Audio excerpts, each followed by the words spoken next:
Ce que j'adore dans les exemples que tu as donnés et que tu as pas parlé de boulot, en fait, dans les blocs qui bougent pas trop dans ton planning. Oui. Pour moi, c'est des créneaux bien-être. Hors sport, ça dépend, hein, si tu aimes le sport ou pas, mais en tout cas, c'est des choses qui sont censées te faire du bien. Je trouve que ça, quand on construit son planning, on a tendance à le mettre de côté parce qu'on se dit: «Oh, il faut que je crée du contenu, il faut que je fasse de la facturation, il faut que je livre mes clients, il faut que je trouve de nouveaux clients».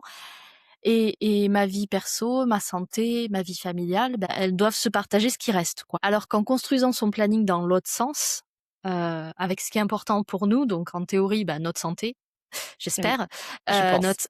notre santé, notre vie, perso, qu'on ait des enfants, qu'on soit en couple ou pas, nos animaux, très important aussi de les mettre dans le planning. Je trouve que c'est beaucoup plus sain, comme façon d'entreprendre, comme façon de gérer son temps et son énergie. Donc, très, Ouais, très chouette.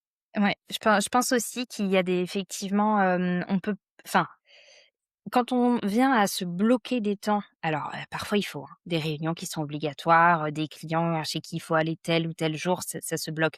Mais j'ai envie de dire sur le planning qui bouge pas de semaine en semaine, il faut pas que ce soit des blocs de boulot Ouais, qui bougent pas.